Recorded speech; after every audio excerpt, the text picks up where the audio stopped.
Big movies are back, movie theaters are back, and A Quiet Place Part 2 is finally in theaters. So is it better than the original? Let's find out in the review.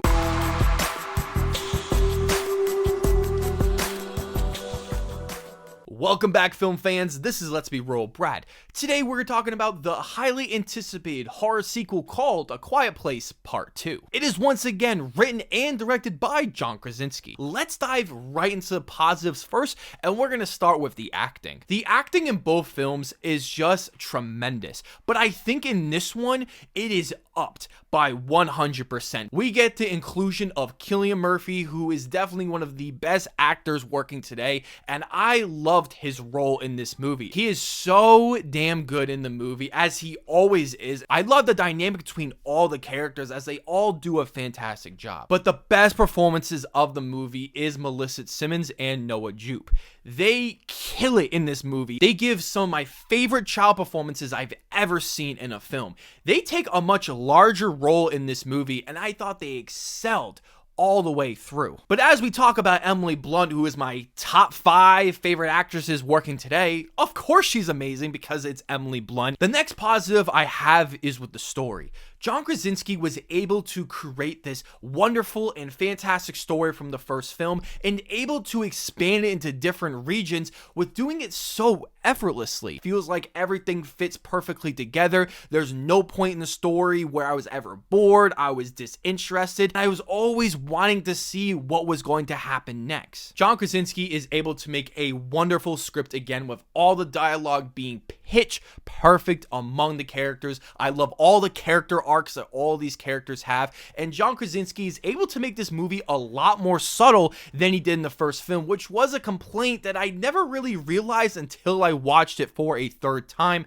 and it stood out like a sore thumb. I love how John Krasinski is able to make every single element that's presented to us all come back into play, just like some of the great movies in cinema, and he does it so effortlessly. This movie is at $61 million, and you absolutely feel it. All the creatures and the monsters look so damn real, more terrifying, and you can actually see them out in the open because their CGI is so good. I love how all the actors interact with this CGI monsters so seamlessly. Like, you couldn't even tell that they are looking at some random thing in the air that's supposed to be a monster. John Krasinski, again, is able to upgrade his directing efforts from the amazing directing of the first film and just make it even better in this one. One of the moments that stands out for me is earlier on, where there's a ton of action and you could clearly see everything that is going on all in one take, and it was extremely impressive. But the one thing that surprised me so much is that the horror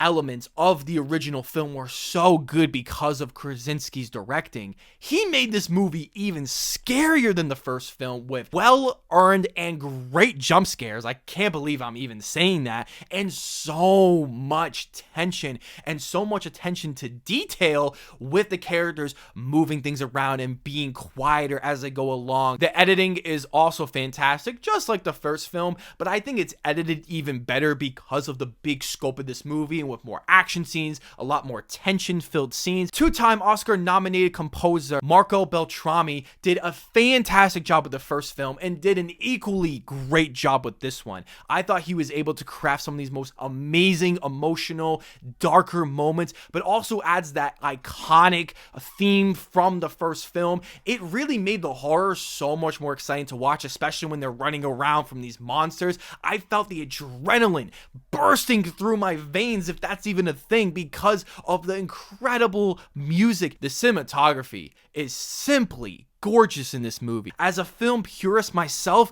this movie just looks so good to look at. All the scenes are perfectly lit. The darker scenes, you can tell everything that is going on. And I love this warmish color that we see throughout some of the chase scenes.